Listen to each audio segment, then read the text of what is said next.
Buenas tardes, es un placer que nos acompañen el día de hoy en este panel tan interesante, los ODS y derechos humanos como modelo de negocio para el desarrollo sostenible. Tenemos un panel espectacular. Nos acompaña Igor Garafulik, coordinador residente del Sistema de las Naciones Unidas en el Perú. María Emilia Correa, cofundadora del Sistema B. Diego Morales, especialista senior de proyectos de movilidad humana del PNUD en México, y Josefina Navarro García, vicepresidenta senior de comunicación corporativa y responsabilidad social del Banco BH de León en la República Dominicana. Es un gusto que nos estén acompañando el día de hoy. Creo que no hay duda sobre, o puede haber más bien un relativo consenso sobre el rol que hoy desempeña el sector empresarial en el avance de la Agenda 2030, ¿no? En lograr ese mundo soñado que tenemos como humanidad hacia el 2030. Un mundo sin pobreza, un mundo sin desigualdad, un mundo con educación universal, con salud universal, donde el crecimiento sea inclusivo y donde haya trabajo decente. Pero lo cierto es que sigue habiendo esta falsa dicotomía entre las ganancias de las empresas, las operaciones de las empresas y las operaciones, ¿no? Este debate entre hacer las cosas bien o ganar. Lo cierto es que es una dicotomía que es falaz, es una falsa dicotomía, justamente porque para que las economías crezcan, para que las empresas crezcan, se necesitan economías que sean igualmente prósperas. Así es que hoy vamos a tener un panel muy interesante, una discusión que va a desenvolverse alrededor de cómo podemos construir a partir de este marco de derechos humanos y empresa, modelos de negocio que sean sostenibles, cómo las empresas pueden comprometerse con acciones en el lugar de trabajo, con acciones en el mercado, produciendo desarrollo o desarrollando productos y servicios que puedan atender necesidades específicas que le apunten al logro de los ODS y también cómo pueden impactar positivamente sus comunidades. En el PNUD tenemos suficiente experiencia trabajando en este marco, promoviendo los principios rectores de derechos humanos y empresa, y tenemos iniciativas también específicas en las que ayudamos al sector empresarial a transitar este camino, como por ejemplo el sello de igualdad de género para el sector empresarial, donde trabajamos de la mano de los privados justamente para transformar regulaciones, prácticas, procesos y transformar cultura organizacional para el logro de la igualdad de género y el empoderamiento de las mujeres. Así es que por favor démosle una cordial bienvenida a nuestros 4 panelistas, Igor, María Camila, Josefina y Diego. Adelante. Qué gusto tenerlos el día de hoy. Y me gustaría iniciar un poco como poniendo reglas del juego. Vamos a tener como una sección introductoria para que nos compartan sus visiones sobre el trabajo que proponen o que vienen haciendo alrededor de esta temática. Les voy a dar 5 minutos para que hagamos esta introducción inicial para que nos compartan esas ideas. Luego vamos a tener algunas preguntas y respuestas y un poco más como armar una conversación entre nosotros. Así es que, Igor, te doy la palabra a ti. Sabemos que han hecho un trabajo súper interesante en el desarrollo de un plan de acción sobre derechos humanos y empresa que ha tenido una participación multiactor y que puede dar pistas muy relevantes sobre cómo empezar a aterrizar esta agenda en los países. Así es que, adelante, Igor. Muchas gracias, Diana, y saludo a todos los colegas que hoy nos están acompañando y que vamos a participar en esta buena reunión. Te agradezco mucho la invitación. Me gustaría, para aprovechar bien esos 5 minutos, dejarte ver cuáles son los criterios con los que estamos viendo esto desde nuestra oficina en Perú. Entonces, por una parte, el Sistema de Naciones Unidas ha acompañado el proceso de diseñar el primer plan de empresas y derechos humanos. Desde sus primeros pasos, apoyamos las recomendaciones que brindó el examen periódico universal, nosotros llamamos EPU, y en los informes del Grupo de Trabajo de Empresas y de Derechos Humanos. Por una parte, el Sistema de Naciones Unidas, como parte de este grupo de apoyo del EPU, desde hace 8 años viene fortaleciendo al Estado y a la sociedad civil en sus respectivos roles en los distintos ciclos de este reporte. Este apoyo fue fundamental para que el proceso generara recomendaciones que el Estado peruano respaldó sobre empresas y derechos humanos.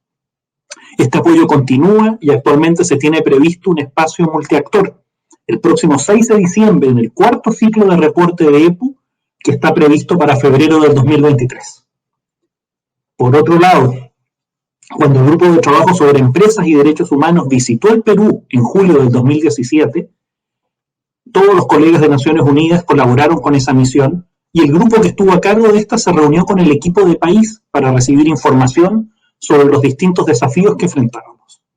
Tanto el EPU como la misión del grupo de trabajo surgió la recomendación de hacer un plan nacional de acción de empresas y de derechos humanos para que el país pudiese incorporar lineamientos sobre pueblos indígenas, minería, hidrocarburos, discriminación contra las mujeres, contra las personas LGTBI y las personas con discapacidad. Es así como el Perú decide iniciar el proceso de diseño de su plan de acción hace más de 2 años. Y es en ese camino que 10 agencias del sistema de Naciones Unidas asumieron el acompañamiento, brindando su experticia en niñez, en género, en trabajo decente, acceso a reparaciones, refugio y migración, entre otros ejemplos. Así tenemos los aportes que brindó el sistema a la línea de base sobre los refugiados y migrantes para que se permitiera adecuar a varios de los estándares internacionales y a las necesidades específicas que tenía la población venezolana sobre las brechas que ellos estaban enfrentando. Me gustaría compartir brevemente lo que estamos viendo. El Estado necesitamos que este plan se tome como una política pública transversal, que no sea solo del sector rector, que en el caso peruano es el Ministerio de Justicia y Derechos Humanos, sino de todos los sectores los que tienen que velar porque se implemente este plan. Por otro lado, es importante alinear el plan de empresas y derechos humanos con la Agenda 2030 y los ODS, ya que el enfoque de derechos humanos y lo que se aspira con los ODS están interconectados. Alinear ambos enfoques con las políticas públicas, con los proyectos de ley, con los planes de desarrollo, nos va a permitir avanzar hacia un desarrollo sostenible e inclusivo. Otro desafío es la incorporación de la lógica de los derechos humanos en las discusiones sobre cambio climático, sobre reducción de riesgo de desastres, sobre transición justa y el uso de nuevas tecnologías. Por el lado de las empresas, se requiere de un compromiso genuino para la promoción y el respeto de los derechos humanos. Si bien nos encontramos en una etapa inicial del plan, se requiere que las empresas tengan un aprendizaje en lo que respecta a los derechos humanos en la gestión empresarial y por lo tanto en la implementación de mecanismos y políticas que contribuyan a identificar riesgos para las personas en las operaciones que conllevan, para prevenir prácticas contrarias a los derechos humanos y, de ser necesario, rendir cuentas, reparar a los agraviados. Uno de esos mecanismos es la debida diligencia. Es importante mencionar, y ya estoy cerrando, que un buen número de empresas en el Perú conocen los objetivos de desarrollo sostenible. Han priorizado aquellos que son impactados por sus acciones y han alineado sus estrategias de sostenibilidad. Ahora corresponde que se reconozca que la Agenda 2030 es una agenda de derechos humanos. Por lo tanto, la adopción de los ODS en sus estrategias requiere de un abordaje acucioso. Sin embargo, eso es un tema que aún se debe reforzar en el país. Y ello es vital, dado que, como ha sido expresado de manera reiterada por el secretario general de la ONU, la recuperación socioeconómica de los países debe sostenerse en los derechos humanos para que tenga un éxito garantizado. Muchas gracias y lo dejo hasta aquí y sigo con ustedes participando. Muchísimas gracias. Muchas gracias, Igor. Excelente manejo del tiempo. Te quedaron 2 segunditos de sobra, así es que muchísimas gracias. Ahora me gustaría dar el paso a María Emilia Correa, cofundadora del Sistema B. Sabemos que el Sistema B es un promotor, es un marco de acción para las compañías que quieren hacer bien los negocios, que quieren contribuir y compartir valor con su entorno.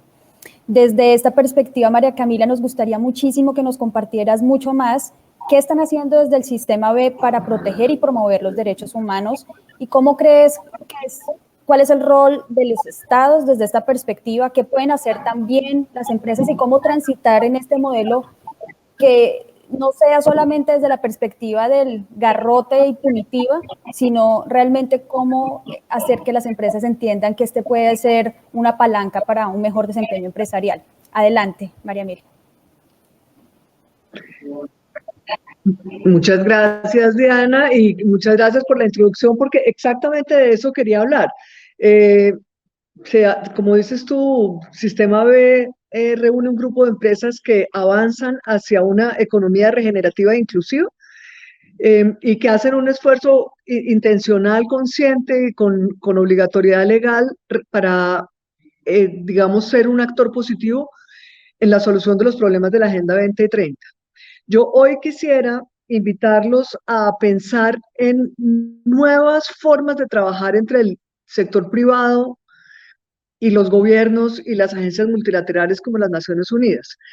Quiero proponer que abramos la cabeza y pensemos. Obviamente se ha hablado mucho del tema de digamos, la necesidad de que los gobiernos definan la legalidad alrededor de los derechos humanos, que el sector privado tiene que hacer, como acabamos de oír, los temas de debida diligencia y demás. Seguimos hablando de esos temas que son fundamentales. Yo quiero hoy conversar de otra cosa, quiero conversar de la posibilidad de trabajar en colaboración el sector privado con el gobierno y las agencias multilaterales en búsqueda de un propósito común, de una forma proactiva. Entonces, para explicar esto, quiero ponerles un ejemplo que es el ejemplo de las migraciones. En todos nuestros países estamos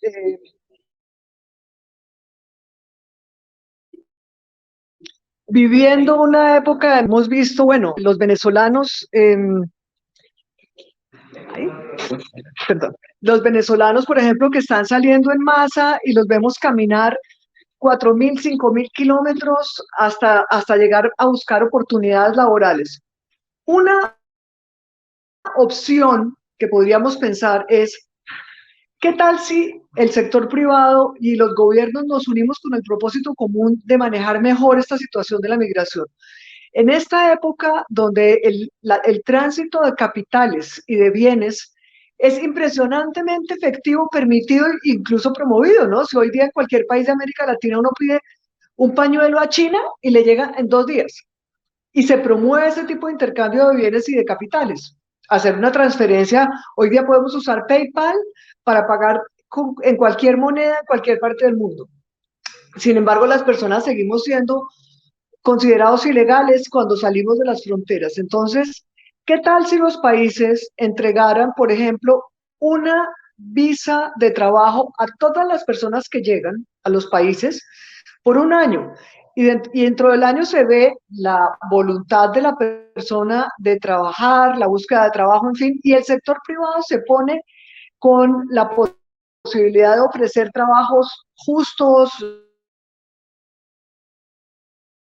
Solamente se conseguiría tener un control más adecuado de la migración, que no se base solamente en controles agresivos y abruptos como lo que estamos viendo hoy, sino que además de esta forma podríamos controlar ese negocio criminal que hay debajo de la migración, que es lo más atroz que hay, que son unos bandidos realmente que están haciendo fortunas, sacándole plata a los migrantes, ofreciéndoles que los pasan por las fronteras. De manera que si hay un enemigo común que tenemos en este momento, no son los inmigrantes necesariamente, sino esos traficantes humanos que están beneficiándose indebidamente del dolor de tantas personas. De manera que pongámonos un objetivo común, identifiquemos el verdadero enemigo común y trabajemos juntos, sector privado y gobiernos, con agencias multilaterales, para efectivamente avanzar la Agenda 2030, por ejemplo, en este tema de migración que hoy día en América Latina es uno de los temas más graves que tenemos, pero podríamos hacer cosas similares para cada uno de los objetivos de desarrollo sostenible de la Agenda 2030. Así que, Diana, esa es la propuesta que quisiera dejar hoy. Muchas gracias, María Emilia. Una propuesta muy pertinente. Ahora hay que descubrir cómo lo hacemos, ¿no? Cómo lo materializamos. Y creo que en eso nos puede ayudar muy bien nuestro próximo panelista, Diego Morales, especialista senior de proyectos de movilidad humana de la oficina del PNUD en México, que nos va a compartir un poco más sobre las visiones del rol del sector empresarial en materia de migración, cómo se puede hacer inclusión efectiva, bien sea en la fuerza de trabajo, en las cadenas de suministro, cuáles son las formas que han encontrado en México para avanzar en esta agenda. Diego, adelante. Antes que nada, muchísimas gracias, Diana, por esta invitación al Foro Regional de las Naciones Unidas sobre las Empresas y los Derechos Humanos. Bueno, yo voy a compartir pantalla. Por favor, si me pueden decir si ya ven mi pantalla, se los agradeceré.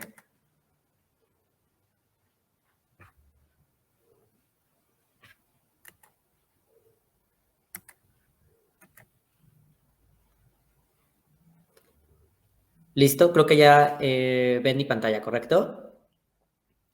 Bueno, en ese sentido, y un poco retomando lo que nos comentaba María, desde el PNUD México lo que buscamos a través de este proyecto que se llama Estrategia Intégrate es apoyar a la integración social y económica de personas en contextos de movilidad humana. ¿Qué quiere decir esto? Nosotros desde el PNUD México trabajamos con solicitantes de asilo, solicitantes de refugio, migrantes retornados, desplazados internos, entre otros.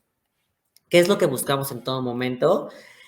Bueno, como tal, no somos un área nueva. De hecho, tenemos ya desde 2013 ciertos programas y proyectos que hemos venido implementando.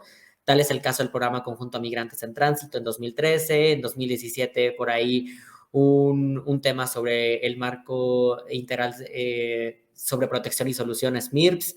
Y ahora en 2019 la estrategia Intégrate, ¿no? Como tal, lo que les comentaba en un principio, lo que buscamos es incentivar la integración social y económica de personas en contextos de movilidad humana.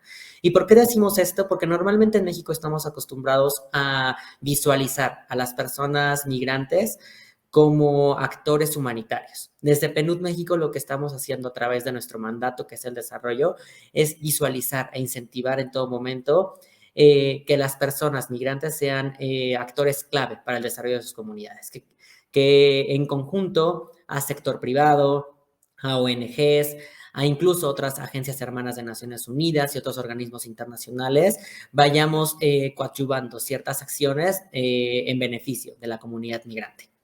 En específico, ¿qué hacemos como es la estrategia Intégrate? Bueno, desde 2019 iniciamos con este proyecto piloto en la ciudad de Mexicali, Baja California. Durante 2020 se tuvo esta implementación al norte del país y lo que considerábamos en todo momento era identificar las vulnerabilidades específicas de las personas. Esto es a través de ciertos factores, saber en temas de educación, de salud, de vivienda, entre otros, el aquí y el ahora de las personas a las que estamos apoyando y a través de nuestra plataforma digital que es estrategiaintegrate.org, identificar estas vulnerabilidades y darle un seguimiento puntual a cada una de ellas para su superación, ya sea de manera digital y o física. En 2020 y en 2021 también estamos ya implementando esta estrategia en la ciudad de Puebla, ya no solamente en Mexicali, y lo que buscamos es a través de estos índices de vulnerabilidad mejorar los procesos de integración de las personas en contextos de movilidad humana. Sabemos que esto no lo podríamos hacer meramente solos. Es por ello que nos llamamos Intégrate. Sabemos que esta estrategia va de la mano con, como comentaban hace unos momentos, ¿no? Con gobiernos locales, con sector privado, con sociedad civil, entre otros, de tal forma que en conjunto vayamos beneficiando y vayamos apoyando en todo momento a la comunidad migrante. Nuestros resultados en Mexicali fueron casi paridad de género 50-50, como lo pueden ver, tuvimos 50 mujeres y 52 hombres. Dimos ciertas asesorías virtuales en temas de trámites migratorios, de estatus migratorios, el alta de las empresas, ¿no? Ante el Instituto Nacional de Migración. Normalmente cuando hablamos con el sector privado nos comentan como, oye, ¿y cómo podemos vincular a estas empresas? Bueno, nosotros desde Intégrate tenemos una consultoría especializada en donde le vamos a dar seguimiento, así como a las personas, a las empresas, de tal forma que también ellas se sientan seguras, ¿no? De que estamos trabajando en todo momento con ustedes, con el sector privado y en plena coordinación con demás agentes. En Mexicali tuvimos 115 vacantes de empleo ofertadas, no solamente en ciertos sectores como maquiladoras, como se puede creer al norte de México, sino también como restaurantes, tecnología médica, constructoras, ciertas industrias, entre otros. Y también trabajamos muy de la mano con albergues en todo momento. ¿Qué pasa cuando nos enfrentamos directamente al sector privado? Normalmente, cuando llegamos con el personal de recursos humanos, incluso con directores o directoras de empresas, nos comentan algo que decía hace unos momentos, ¿no? No sabemos cómo contratar a las personas migrantes. Es por ello que elaboramos desde Intégrate este campus virtual, que como lo pueden ver, la liga es campus.estrategiaintegrate.org, en donde en todo momento intentamos sensibilizar en materia de migración y desarrollo, de derechos humanos, incluso de derechos humanos de las empresas, sobre ciertas temáticas, ¿no? De tal forma que igual ustedes como sector privado tengan la tranquilidad de que las personas migrantes son actores clave para el desarrollo de sus empresas y que en conjunto podremos lograr grandes beneficios. Estas son algunas fotografías. Como les comentábamos, Intégrate trabajamos en todo momento desde el sector privado, como aquí la presidencia de la Canaco, con Canirac, con industrias restauranteras, con cámaras empresariales, con albergues, con gobiernos locales, ahorita con la presidenta municipal, la entonces presidenta municipal de Mexicali, ahora gobernadora electa de Baja California. Y bueno, lo que buscamos en todo momento es escuchar a la gente, pero así como escuchar a la gente, también escuchar a las empresas para identificar cómo en conjunto podemos alcanzar y tener mayores beneficios para la comunidad migrante. En Puebla, al día de hoy, tenemos ya 332 personas registradas en la plataforma. Ya tenemos empresas registradas de cualquier sector. Tenemos desde pequeñas y medianas empresas hasta grandes empresas y empresas transnacionales, ¿no? Igual estamos trabajando con organizaciones involucradas de la sociedad civil, hemos brindado ya capacitaciones en la plataforma al sector privado y algo que nos gusta decir mucho es que esto es meramente gratuito para cualquier persona en contexto de movilidad y también para las empresas. Con muchísimo gusto se pueden registrar directamente en nuestra plataforma digital a través de estos links, que es estrategiaintegrate.org y a través de este WhatsApp. En todo momento estaremos, bueno, pues en búsqueda de empresas, de personas en contextos de movilidad que se quieran sumar y que se quieran integrar. Y por mi parte sería todo y muchísimas gracias. Muchas gracias, Diego, por compartirnos esta experiencia tan interesante, integración de distintos actores, sectores por un propósito común, con integración de servicios, con mecanismos. Creo que puede ser muy inspirador para replicarlo en otros contextos. A continuación le voy a dar la palabra a Josefina Navarro García, vicepresidenta senior de Comunicación Corporativa y Responsabilidad Social del Banco BHD León de la República Dominicana. Estoy encantada de tener a Josefina con nosotros el día de hoy. El Banco BHD León es un banco certificado con el sello de igualdad de género para el sector privado en la República Dominicana, con el sello oro, que cumple con estándares espectaculares en esta materia.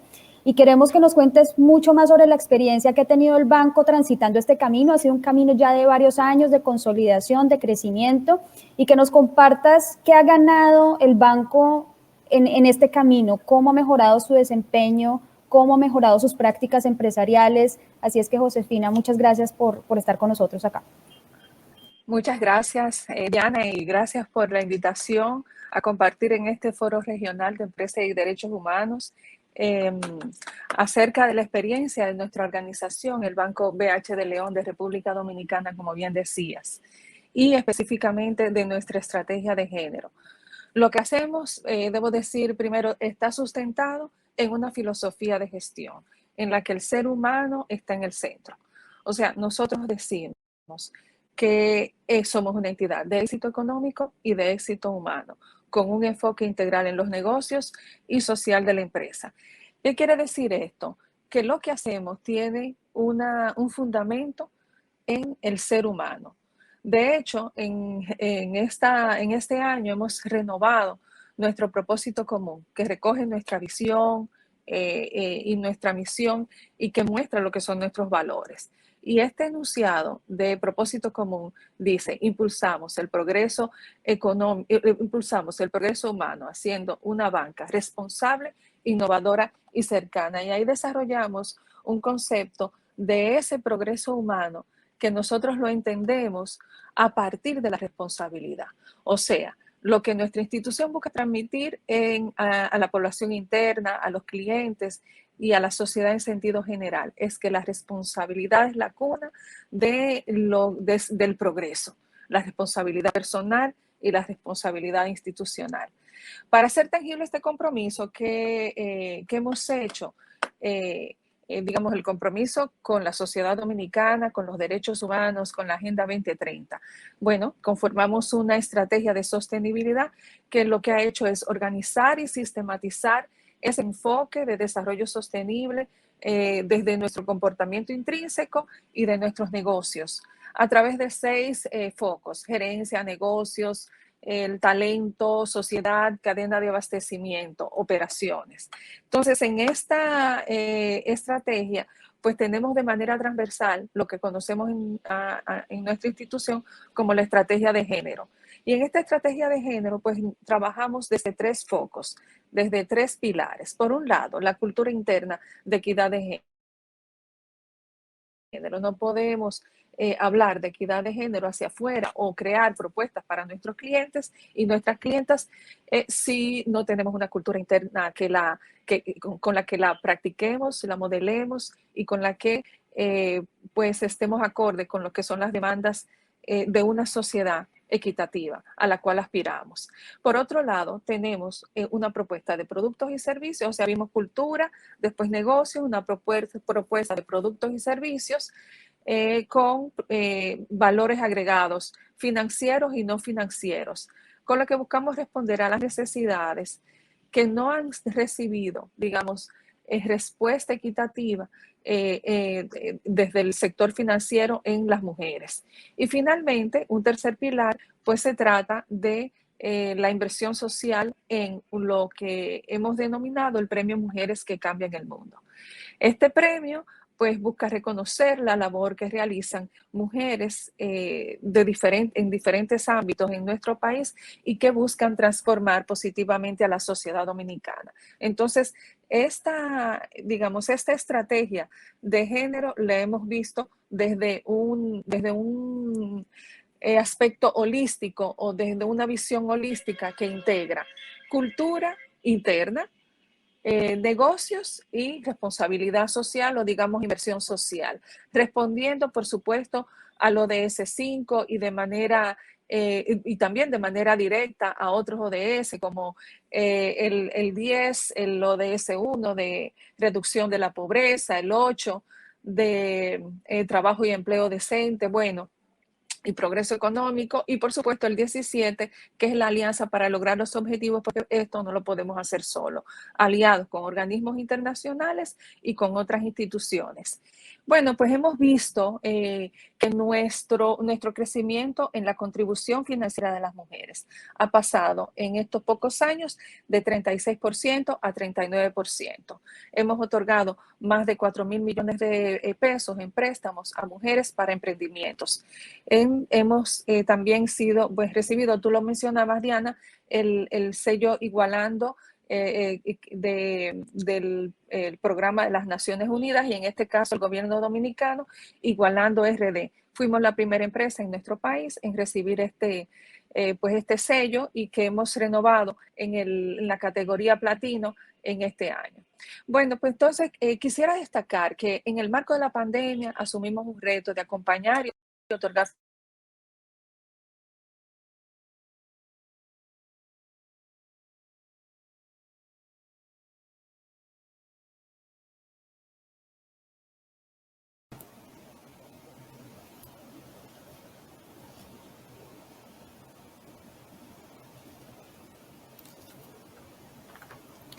Josefina, muchísimas gracias por compartirnos la experiencia del Banco BH de León. Sin duda es una experiencia muy relevante y que muestra un camino de integración, como bien mencionabas, de cómo puede traerse el elemento de la cultura organizacional, del negocio y de la inversión social, de la responsabilidad social corporativa como 3 elementos articuladores y generadores que pueden retornar en beneficios para el negocio.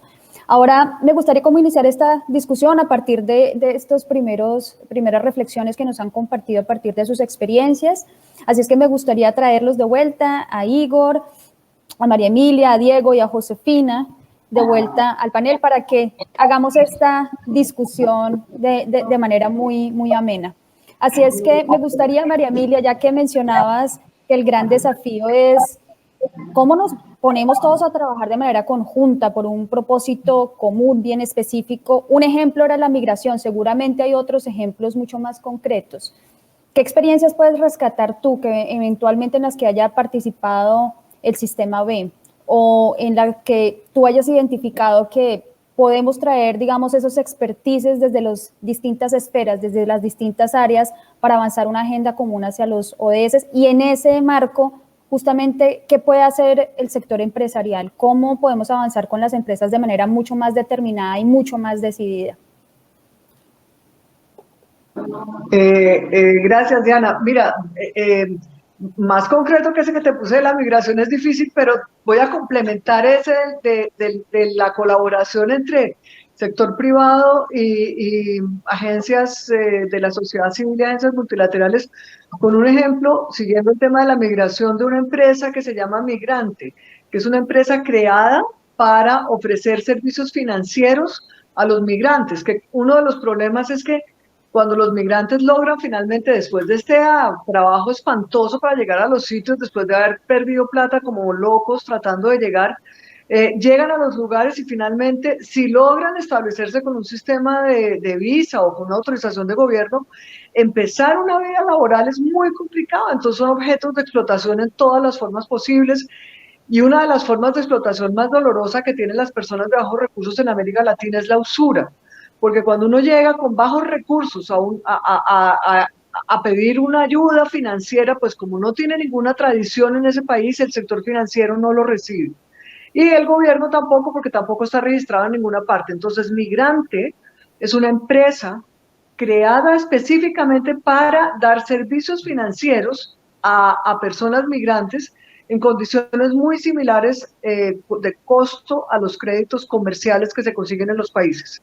Es una empresa que está creciendo significativamente y que demuestra que el sector privado puede, en colaboración con la sociedad civil, en colaboración con las agencias multilaterales y los gobiernos, puede trabajar de forma que genera rendimientos para sus accionistas y soluciones a los problemas sociales profundos de las empresas.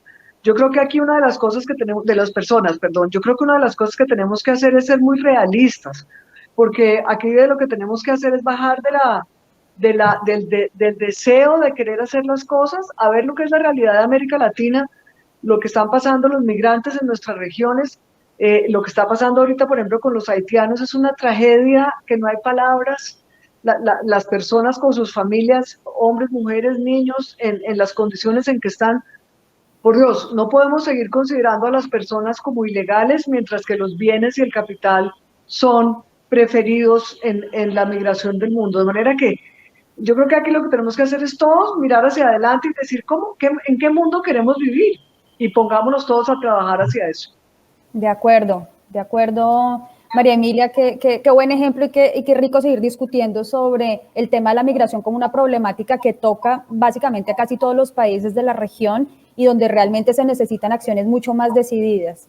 Igor, para construir un poco más y entender mejor este plan de acción de derechos humanos y empresa, tú mencionaste un elemento que fue central, ¿no? Que es como incluir esta lente interseccional, ¿no? Es un plan de acción que incluye las preocupaciones de los pueblos indígenas, de las mujeres, de las personas con discapacidad, con esta, digamos, como perspectiva poblacional, pero también con una aproximación, digámoslo, sectorial. Tú mencionabas también el sector de la minería, perdón.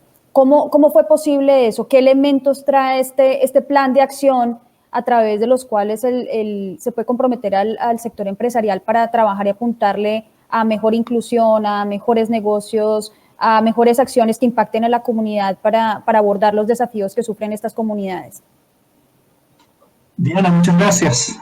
Me gustaría pedirte unos pequeños minutos, pero para continuar la idea de María Emilia, porque estoy muy impresionado por supuesto, con lo que ella está defendiendo la causa de la migración.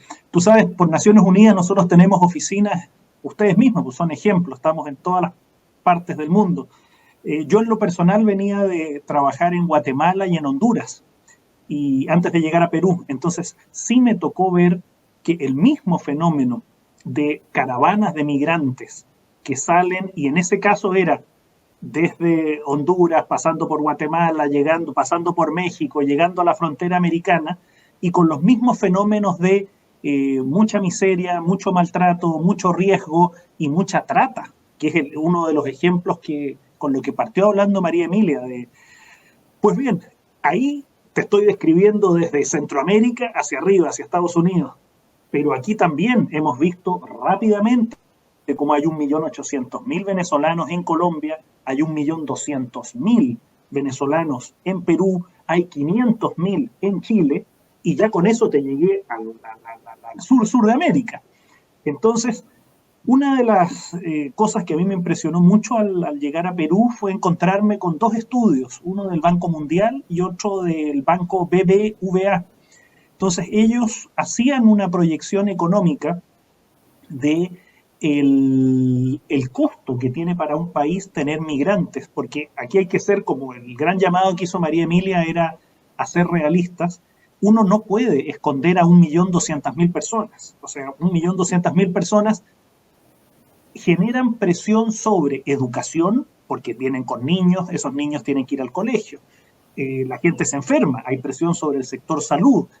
La misma presión que hace el sector más vulnerable y aquí me conecto con lo que tú me estabas preguntando antes, todos nuestros sectores más vulnerables durante la pandemia se han visto desnudados cuando hay que llegar a pedir apoyo y atención médica por el COVID. Ahí la vulnerabilidad es lo que es un factor común. Pero el punto que les quiero hacer es que ese mismo Banco Mundial, así como decía, sí, tener a 1.200.000 personas que necesitan colegio, que necesitan hospital, tiene un costo.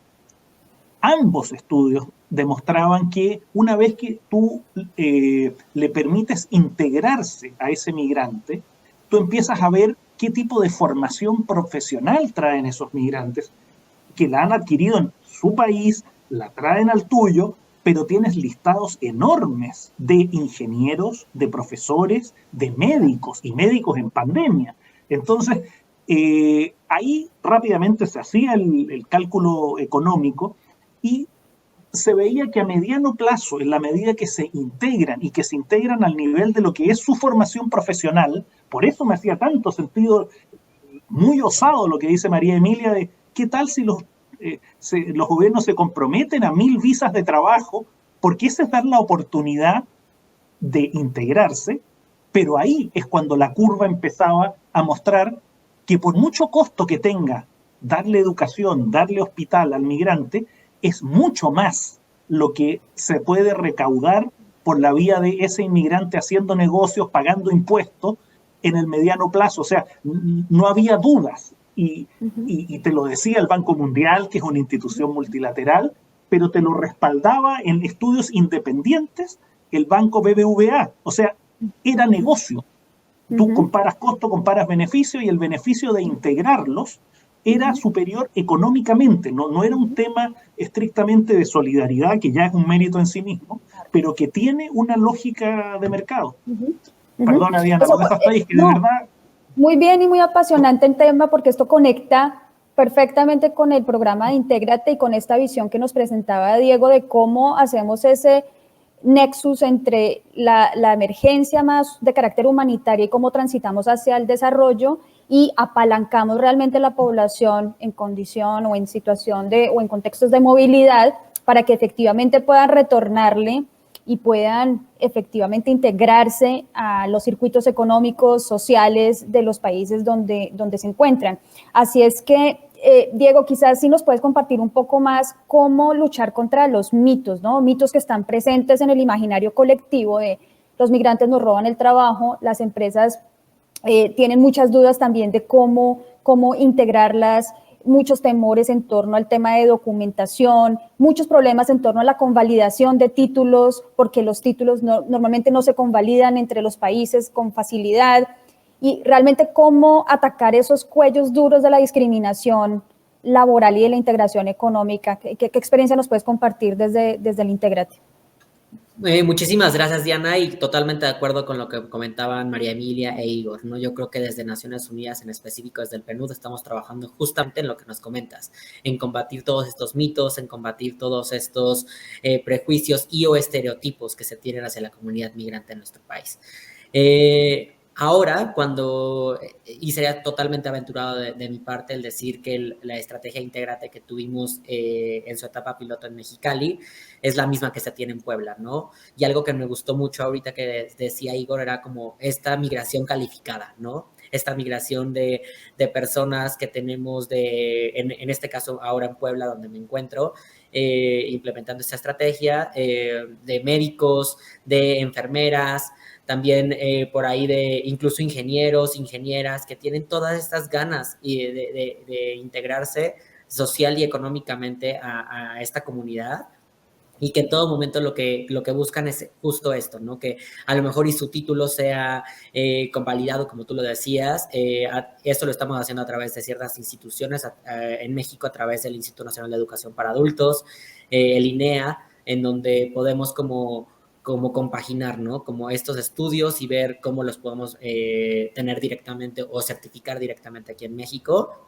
Y también no solamente en cuestión de estudios, sino también nos encontramos con muchas personas que no necesariamente cuentan con un título profesional, pero a lo largo de su carrera o a lo largo de su vida se han certificado, ¿no? O sea, han dedicado a ciertas labores, no sé, en la industria de la construcción, en la industria de la metalurgia, que lo que buscamos desde Intégrate junto con empresas privadas es a lo mejor tener ciertas certificaciones hacia esas habilidades que son totalmente aplaudibles y apoyarles en todo momento, ¿no?